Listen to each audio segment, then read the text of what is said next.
The Boss in the Sauce Show. Boss in the Sauce Show. Boss in the Sauce Show. Boss in the Sauce Show. Here we go.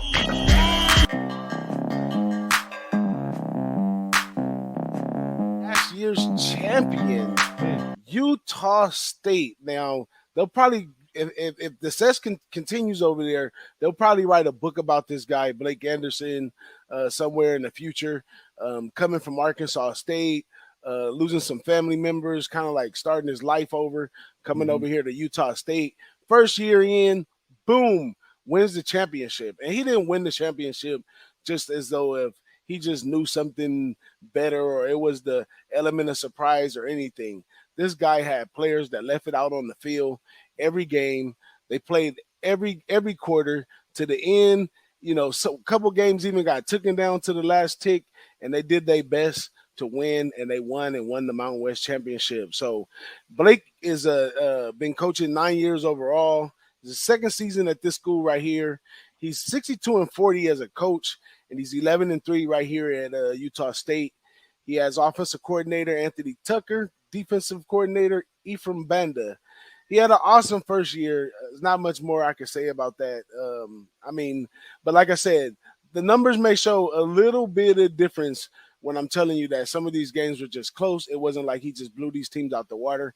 The offense scored 32 points a game, 142 on the ground, 303 in the air. They allowed 24 points a game, but they also allowed 161 rushing per game, and they also allowed 230 yards in the air. So these weren't low-scoring, very disciplined type games. These games got out of hand, and they were able to come back together and recoil and do a better job. But Mountain West put him at number 3 in the Mountain. What you got him at, Big Rago? What do you think of the chances of this guy coming back?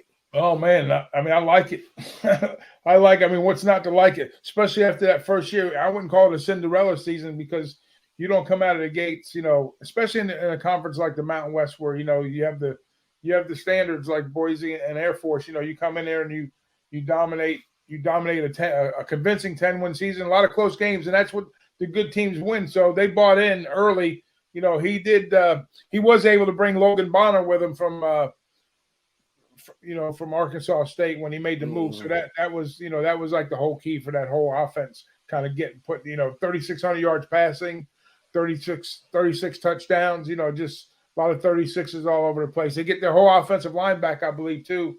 So that's a good look there. And like you said, a lot of those wins, they weren't like where they just kind of came in there and walloped everybody. But good teams, they win close games like they did. And they had a real impressive bowl win going away against Oregon State, 34-13. So, that was like putting the stamp on the season for him. So it was probably an emotional thing for him, because like you said, given the circumstances that he kind of made it over to Utah State. But I like what they did. I think it's a solid football team.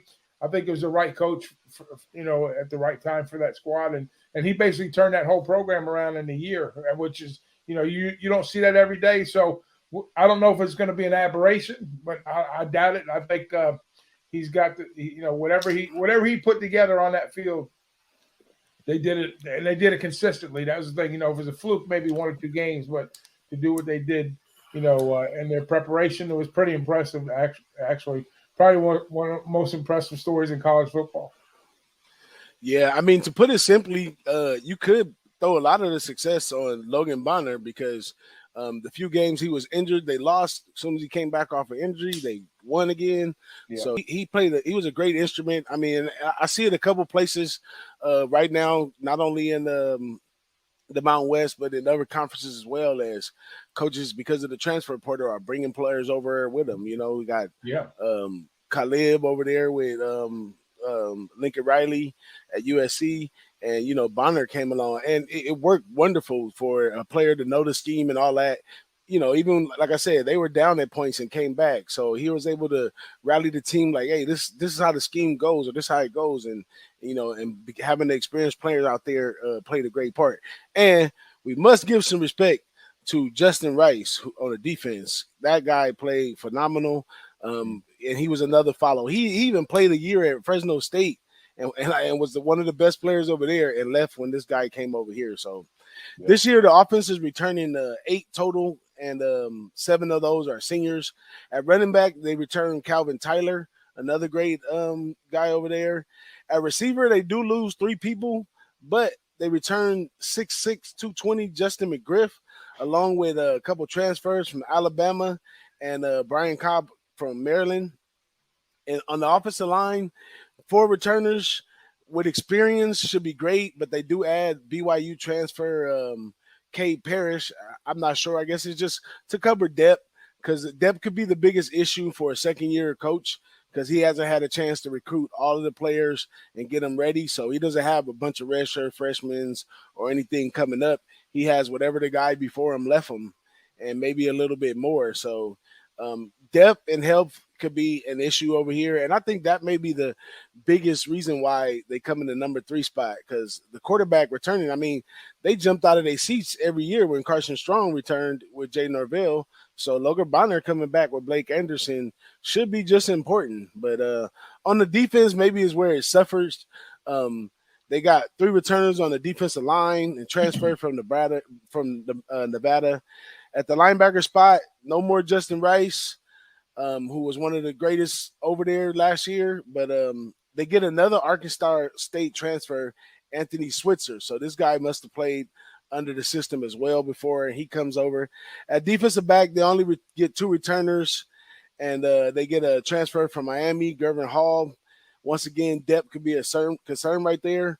I see that the element of surprises will be gone as well, because these guys have film on Anderson and what he does.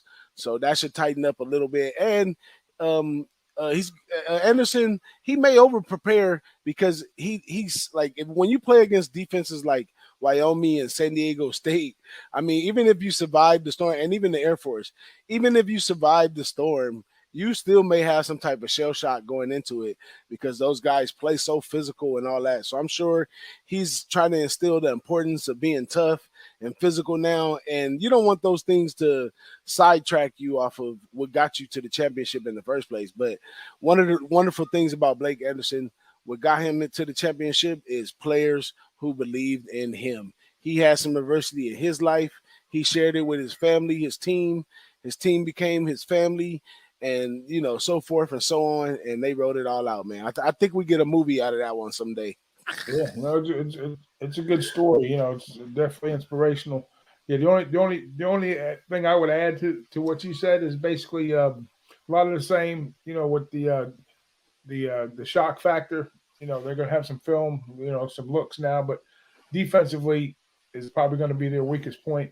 So, you know, they're like in the bottom quarter of a lot of this stuff. You know, defensive numbers. So, you know, they had to win it to put the back, like you say, come back late, put it on the quarterback to get the job done. So they're going to have to clean up some stuff on the defensive side if they're going to be consistent. Absolutely, man. But that's it for Utah State. I don't have any betting advice for those guys. You definitely have to just watch and see what goes on over there. You know, if it's true coaching, the guy could take them right back to the championship, win or lose. But if it was, you know, just the right players, the right time, you know, emotional type thing, then we should see them step down maybe to the number 2, number 3 spot over in the mountain.